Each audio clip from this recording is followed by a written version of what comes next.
Hi, I'm LeeSun Truth Teller and modern day minstrel, here to remind you that there is no truth outside of love. If it ain't loving, it ain't true. Welcome to episode 9, where I'm going to talk about how to never be bored. Do you really want to never be bored? If you could choose that, if you could wave a magic wand and never be bored ever again, would you go for that? I don't tend to get bored very often anyway, and so it's kind of a funny question. But boredom is a feeling, and when it comes up, it's like all feelings, it's an indicator of something that needs attention, and that is what you need to find out. What is needing attention in yourself? What is that feeling indicating? There's a myth that circulates about boredom, and this myth prevents people from being able to do anything about it. And the myth is that if you're bored, that means something is boring. Now, where have we seen this before? Where you go from a feeling that you don't like, in this case it's boredom, and you say, I'm feeling this feeling that I don't like, therefore it's the fault of this or that, it's the fault of this person, or it's the fault of this circumstance. Where have we seen that before? Well, you may not have seen that before, but it's something that I talked about in the episode called How to Be Always Right. This is something that people do when they want to be right. They let go of all ownership of their negative feelings, and they blame their feelings on other people and other things. That is a way of being right. And the problem with that way of being right is, first of all, if you don't own something, you have no power. And so, yes, you may derive some small satisfaction out of feeling right and saying someone else is wrong or something is wrong. However, you're left in a very powerless position, and that is, well, do you like feeling powerless? I don't think I know anyone who likes feeling powerless. And also, the other problem with needing to be right, of looking at the world this way, in this sort of really judgmental, someone is right, someone is wrong kind of way, is that it leads to unhappiness ultimately. If you look at the How to Be Always Right episode, you'll see that being always right keeps you from learning, and if you don't learn, you don't grow, and if you don't grow, you're not happy. So basically, not taking ownership leaves you powerless. It also makes you profoundly unhappy, and the last thing it does is it makes you really insecure, because that entire approach is very judgmental, as I said, and if you're judging others, then you are also going to be judging yourself. And you're also going to be vulnerable to feeling judged, because that is your worldview. You're looking at the world in that way. So yeah, do you want to be miserable and disempowered and insecure? If so, then by all means, when you are bored, say, this is boring, and she is boring, he is boring, these are boring. By all means, do that. The thing is, this is a little bit of a pet peeve of mine, when people come up to me and say, I'm bored, or they say things like, oh, I hate boring people. When people don't take ownership of their feelings, that kind of turns me off. But when it's this particular feeling that they're not taking ownership of, I see that as an indication that they're looking for they're looking for me or someone else to basically entertain them. They're taking no responsibility for the fact that they are bored. And so they're trying to, because if you're taking responsibility for the fact that you're bored, then you can do something about it. You can be creative. You can put in the effort that it takes to not be bored anymore. But if you don't take responsibility, then basically you look to other people and other things to do that for you. And so if someone is coming up to me and they're kind of wanting me to make them not bored, if they're wanting me to entertain them, then I kind of see that as parasitic.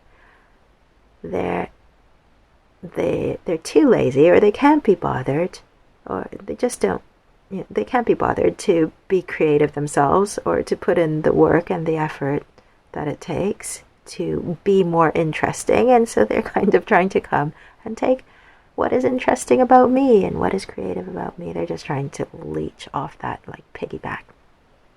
Yeah, that is something that I don't like. So generally when I meet people who have that kind of an attitude, I usually run away. Yeah, I'm not saying that's a good thing. It would probably be good for me to sort of, I don't know, it might be good for me to stick around and tolerate it and see what I can do to sort of help that person have a different perspective. Well, do you know what? That's what this video is for. Maybe this video can help you if you tend to be the sort of person who says, I'm bored. I hate boring people. I hate stuff that's boring. Maybe you'll realize through seeing this that when you're bored, you don't have to go like in a panic looking for something to make you not bored anymore. Just mindlessly, aimlessly look for something to get you not bored anymore. Maybe you'll see that actually you can do something about it. You can take responsibility. You can be a bit more creative. You can be more interesting. You can generate the things that are interesting and engage other people as well. Maybe. But anyway, let's look at what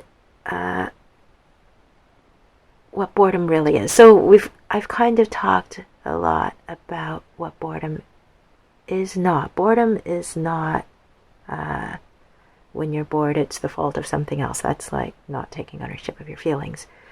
Boredom is basically when you are not engaged, when you're not connected with the present moment. That is what boredom is. That's all it is. And you may be disconnecting for a good reason. Something might be happening in the moment that is not something that interests you. For example, small talk. I'm not a big fan of small talk, and sometimes when somebody is just on autopilot, a stranger generally, and they're engaging in small talk, and that's the only route they're going, that's the safe route for them. Because I'm not interested in small talk, I might feel bored. I might disconnect as a way to protect myself from that, as a way to just step back and to signal to myself that I don't want to be involved there. I don't really want to spend ages doing small talk with someone on and on. So yeah, there may be really good reasons why you are disconnecting and why you are not engaging in what's going on. It might be music or performance or a topic, or it might be something that simply doesn't line up with your priorities and your values and your interests, and you're disengaging so that you can know to walk away from that and to protect your time in that way, to spend your time in other ways, and that's fine. But there might be another way to go as well. Just because something is not interesting you in the moment, and just because you're disconnecting and disengaging, doesn't mean that there isn't something there that you might find engaging if you were to engage with it. It doesn't mean that there's nothing there that would interest you and actually give value to your life if you were to engage with it. And so how do we do that? Those are the moments that where we can actually choose a path that will reverse the boredom in a way. We can go from being bored to not bored. We can go from being disengaged to engaged. Now, I wish I had some really easy answer for that. How can you engage with the present moment? One thing that I've found really useful, it's a skill, and it's like a muscle. And if you are someone who doesn't get bored very easily, you rarely get bored, the chances are you're already exercising that muscle. But if you're getting bored really frequently throughout the day, daily, day after day, if that's happening, there's a good chance that it's a muscle and a skill that you need to develop. And the skill is being present and being engaged and connecting with what's going on. On this topic, one thing that I found really helpful is mindfulness meditation. I am a huge fan of Jon Kabat-Zinn. I may have mentioned this already in one of these episodes. I don't know, because I talk about Jon Kabat-Zinn all the time. I ran across one of his Google Talks 2 or 3 years ago, getting on for 3 years ago, and, well, I think he might have given just one Google Talk. I'm going to put a link in the description. If you're on YouTube, look in the description below. I'll put a link to this talk. And this was the first time I'd encountered this idea of mindfulness, and I watched this 1.25 hour long talk, and in the middle of it he does a little guided meditation, and it was a profound experience for me. It was just amazing.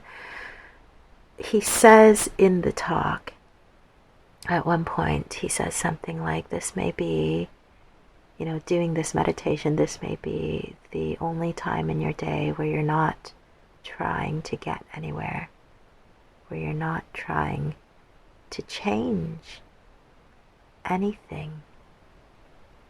This idea of not striving, not trying, you're simply being. I don't know if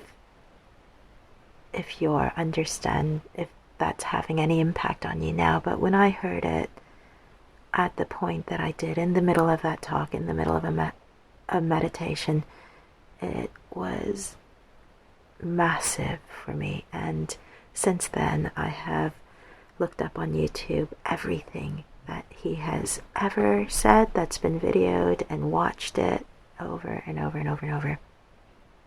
Well, there's a talk that he gave called, I think it's called Mindfulness in Education.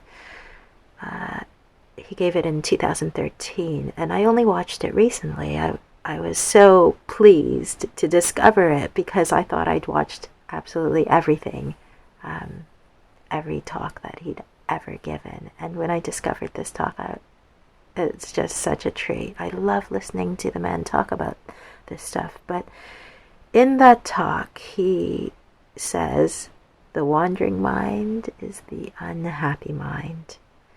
The wandering mind is the unhappy mind. And he talks about a study that was done. You may have heard of it. You may have heard of it. It's a study, and I'd heard of it actually before Jon Kabat-Zinn even mentioned it in this thing. So it was done prior to 2013, obviously. I think it was done a lot earlier than that. And the study was an app that you could download. I think it may have been an iPhone app. Doesn't really matter. In fact, do you know what? I'm not really good at getting the exact details and titles of these studies and saying exactly who did it, where they did it, how it was done, what the numbers were. I'm not very good at that bit, but the thing that I am good at is getting the meaning and the interpretation and the significance and the bits the outcomes from the studies that might be useful to me and useful to you. And so that's something that I'm really good at, and that's what I'm actually trying to give to you here. Is this study was done, this little app, if you downloaded it, it would ask users, I think it was randomly, it would ask them 2 questions, and the questions were, is your mind on what you are doing right now?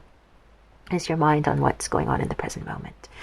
That was question 1. And so question 1 was a yes/no answer. Question 2 was about happiness. I think it was, how happy are you on a scale of 1 to 10?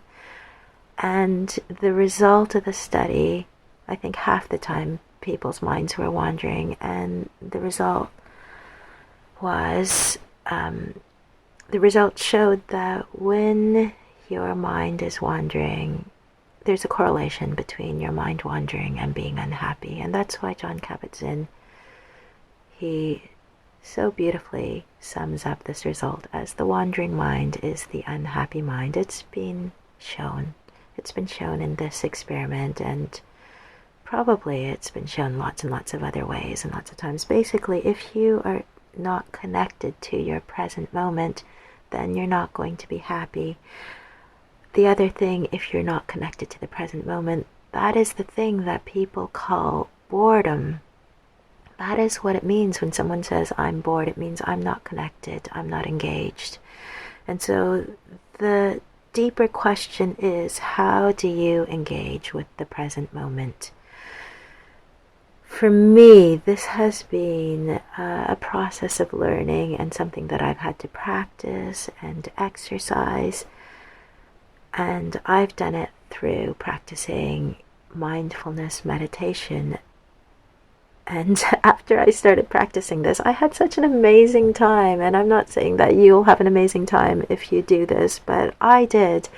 And because I had such an amazing time, I was telling all my friends about it, and just constantly, it would come up in conversation all the time, mindfulness and meditation and practicing it, and what an amazing difference it makes if you practice just 20 minutes a day. And if you watch anything by Jon Kabat-Zinn or by anyone else who speaks on mindfulness and meditation, they will probably mention the fact that studies have been done on what happens to the brain if you practice meditation each day. This is becoming a really well-known sort of fact that these studies have been done, and if you practice meditation for 8 weeks, well, these studies show, going from no meditation ever to practicing daily for 8 weeks. After 8 weeks of meditating daily, 40 minutes a day, that was what the studies were based on. But I would argue when I started meditating, I was doing 20-minute guided meditations. I used to look up Jon Kabat-Zinn's 20-minute guided meditations on YouTube and do those. So I was doing 20 minutes a day, and that had a profound effect on me, on my day, on my life. And so anyway, the studies were based on people who meditated for 40 minutes a day, but you can do much less than that if you do that for 8 weeks. The MRI scans of these people's brains showed that the structure of the brain actually changes if you do this. And so the way you respond to the present moment changes, which makes sense because you're practicing that. You're practicing responding differently to the present moment, but then that changes your brain, and that makes it easier for you to respond in that way to the present moment. And the way that I'm talking about is about being present and connecting and engaging with the present moment. So that is the answer to not being bored. If you don't want to be bored, engage with the present moment, connect with the present moment. If you don't know how to do that, then this would be a good exercise for you, practicing mindfulness, finding out about what mindfulness is, or finding out what meditation is, and practicing that consistently. That will build up your ability to do that. I'm going to stop on that Now, I feel like we've covered a lot of topics and this has turned into kind of a long talk, but I hope that you found something useful there, and yeah, may you be less bored, more engaged, more present, happier, more empowered. Bless you.